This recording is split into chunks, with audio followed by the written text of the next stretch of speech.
Saya datang ke sini tidak akan tausiah sebenarnya.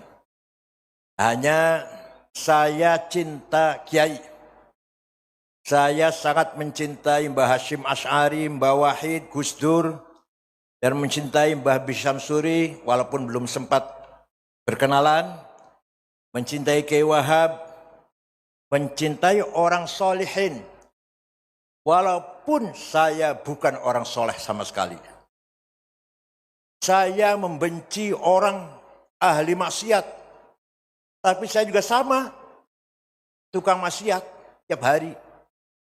Umur 72 tahun saya ini. Umur 72 tahun. Tapi tidak semakin takorup, tidak semakin mendekat dengan Allah. Malah maksiatnya dosanya sing saben dina tambah. Niku kula. Padahal umur wis 70 loro tahun, putu 10. Cucu udah 10.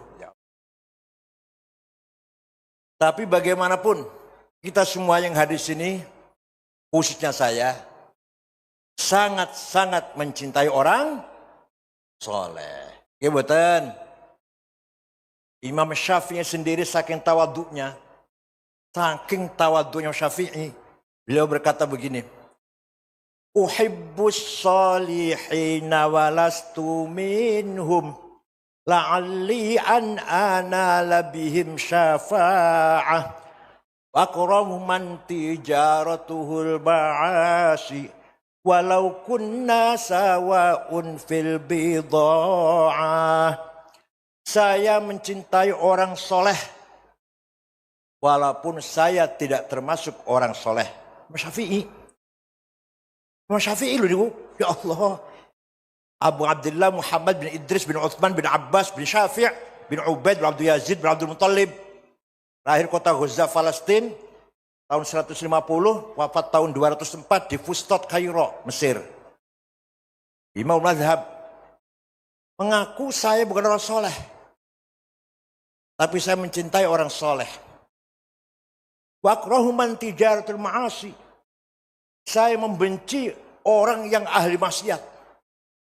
Walaupun kunna sawa'un fil bid'ah, saya sendiri sama rajin maksiat. Kata Imam Syafi'i, apalagi kita-kitaan tidak boleh sombong. Tidak boleh sombong. Tidak boleh menganggap saya hebat. Saya turunannya apa? Turun siapa? Turunnya Bani Anu lah, Bani Anu, Ba Anu lah. Kalau tidak ada mutunya, saya tidak boleh mengatakan saya paling hebat, yang lain di bawah saya. Karena darah saya mengalir darah suci. Percuma ngomong kayak gitu, percuma. Buktikan kualitasnya. Waktu di Haul Tebwirin juga saya mengatakan, wa syarrul alamin dzawu khamuli idza fakhartahum dzakarul jududa wa khairun nasi dzu hasabin qadimi aqama li nafsihi hasaban jadida. Sejelek-jelek manusia orang yang hanya mengandalkan kakek buyutnya, mbah-mbahnya. Saya turunannya Raden, saya turunannya Kanjeng Bendoro, atau saya turunannya Ba. Percuma itu. Kalau hanya mengandalkan kakeknya. Wa khairun nasi dzu hasabin qadimi. Sebaik-baik orang yang mempunyai kebesaran luhurnya dan dia sendiri aqama nafsi hasaban jadida, dia sendiri membangun kebesaran. Gus Dur orang besar, putra dari seorang ayah yang besar, Wahid Hashim, cucu dari seorang kakak yang besar, Hadratus Syekh Kiai Haji Hashim Asy'ari. Al-Karim ibnul Karim ibnul Karim. Gus Dur itu Al-Karim ibnul Karim ibnul Karim. Nasabnya bagus.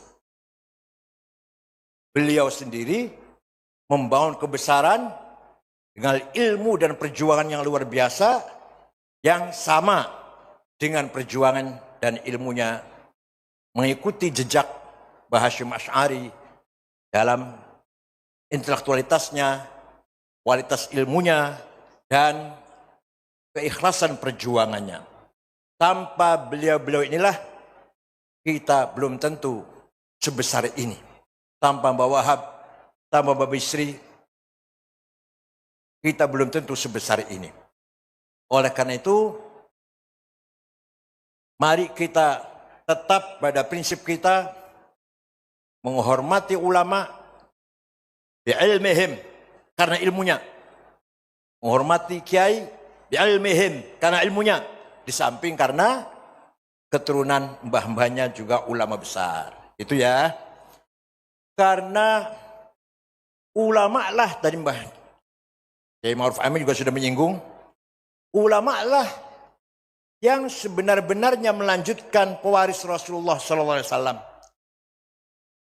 Al-ulama umana'ul ummah, umara ummati. Para ulama, para kiai,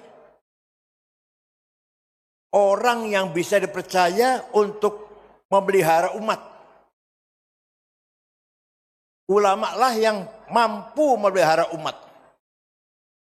Dulu, para sahabat berjasa besar memperluas Islam sampai ke Cina. Sahabat Qutaibah bin Muslim sampai ke Asia Tengah. Sahabat Qutsam Ibnu Abbas sampai ke Maroko. Sahabat Uqbah bin Nafi', Mesir, Libya, Aljazair, Tunis, Maroko, Uqbah bin Nafi', sampai ke Andalus, Tariq bin Ziyad. Nah, itu jasanya para sahabat. Tapi yang membangun ilmu pengetahuan, peradaban, kemajuan Islam dari sisi ilmu, para ulama.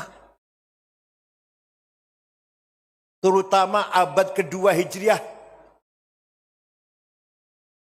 Orang yang pertama kali menggagas ilmu nahwu, grammar, ya Allah, mubtada, khobar, fa'il, naibul fa'il, maf'ul bih, maf'ul mutlak, maf'ul lah, hal, tamyiz, ismu kana, khobaru kana, ismu inna, khobaru inna.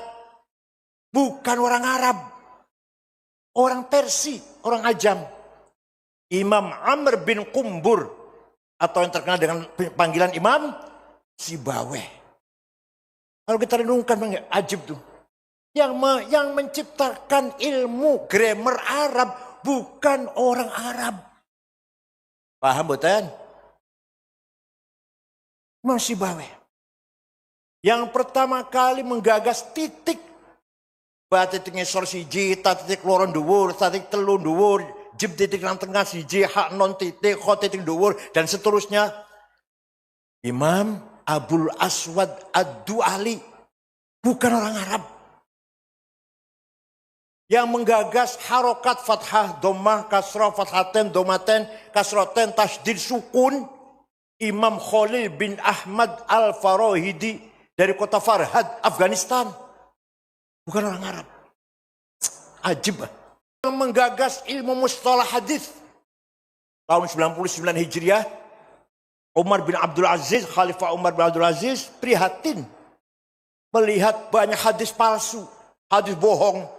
Qala Rasulullah bohong demi politik atau demi saingan politik, saingan dagang, gengsi-gengsian. Maka Umar bin Abdul Aziz memanggil seorang ulama namanya Syihabuddin Romahurmuzi. Gampang namanya, gampang ya? Gampang ya? Mantan ketua P3 lah udah.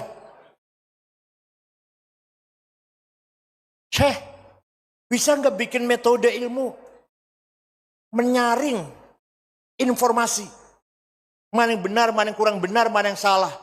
Insya Allah bisa, kata Syihabuddin. 1 minggu menghadap khalifah sudah beres.